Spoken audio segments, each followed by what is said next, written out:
mentally morphed my body into something I hate, making me hate myself and the way that I look. And how do I start loving my body again? I miss him. Aw. Well, thank you so much. Great question, because I love this question. You can't separate relationship and bodies. Your body is actually your companion, your best friend. Your body is with you all the way here. So that's actually your first relationship is with your body. And yet we have a point of view that we have to judge our bodies. If you judge your best friend, if you told your best friend they look terrible, if you criticize your best friend, if you shoved food in your best friend, if you created your best friend as the most unconscious being on the world, would your best friend stick around? No. But your body does, because your body adores you. Yeah. Your body adores you, and your body is grateful for you no matter who, what, where, when, or how you turn up. So what if you just, for today, put your hands, so everybody, let's all do this together. So just take your hands and just, you know, give your shoulders a caress, and maybe the back of your neck. Just hit myself in the chin. And just take your arms and just, oh, thank you, body. And just start thanking your body. Thank you, body. Thank you, body. And just move your hands. You can't see what I'm doing. Move your hands all over your body and just all over your hips, your knees, your thighs, down to your feet, coming back up. And just keep thanking your body. Thank you so much, body. Thank you so much. Thank you so much. Just take your hand and just all the way up. Does it give you a different sense of your body and the kind of nurturing and nourishing that it requires? So what if you, by being you, started to ask your body what it would like to wear, what it would like to eat, where it would like to go, how it would like to go? So there's just 4 things right there. So write it down. I would say write it down, because if you guys are as ADD as I am, you forget what you said, or you said you were going to do or whatever, like in 2 seconds, right? Never mind 10, 2. So ask your body, okay, body, how would you like to be touched today? What would you like to wear today? What would you like to do today? And what would you like to eat today? And every time you go towards clothing, a person, the refrigerator, ask your body, if I chose this, would this bring you pleasure? Would this make you happy? Would this bring you joy? Would this give you the space that you're asking for? Is this something that you require? And if it's not, and you feel this like, so ask, okay, so who am I eating this for? Who am I wearing this for? Who am I who am I sleeping with this for?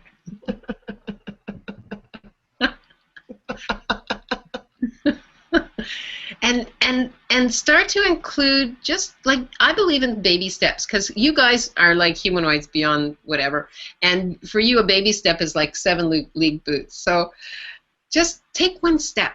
Just start with that and see if that doesn't change something.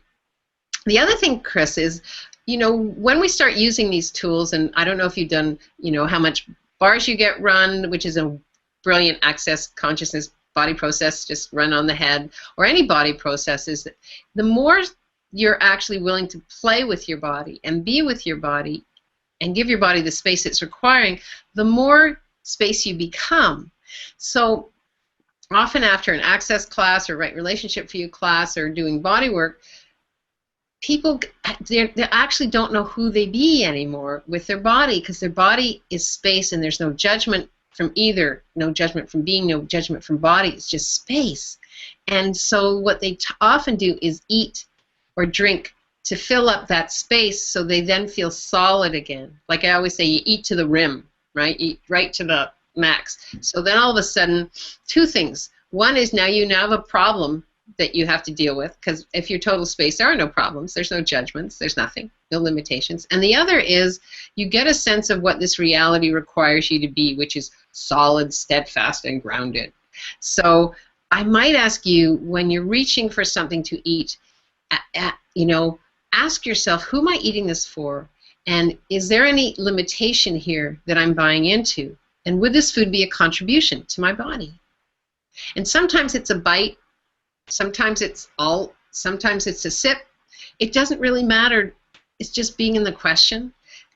you know, if I choose this, would this be a contribution? When I first learned these tools, I get so pissed off because I used to love tons of chocolate, like to the point where when I put the girls to bed when they were babies, I'd fill this up with chocolate, like chocolate little bits, and I'd be doing this, and they'd say, "Oh, Mommy, I smell chocolate on your breath." No, no, no, no, no, no, no, that's no, absolutely not. And so when I first got into Access and started using these tools and started playing with Right Relationship for You, I became aware that I never asked my body if it wanted all of that. And I'd open the fridge, and I'd look in the fridge and go for something like chocolate, and my body I'd ask my body, do you want this? Like, and my body's like, no. I'm like, really? Yeah, you do, right? Because we love chocolate. We have always loved chocolate. We love lots of chocolate. We don't like just a bite of chocolate. And my body's like, no, actually, not interested. Thank you. I'm like, damn. And I started to listen to my body. My body actually changed its shape. It changed everything about it. And I don't have a point of view. Like today, it was a cold and rainy day, and we were out, and I just went into a gas station, which I know I love gas station hot chocolate. Sorry, I know. and I went in and I got some hot chocolate, and I just sat in the car, and my body's like, and it was just yummy, and I enjoyed every sip of it.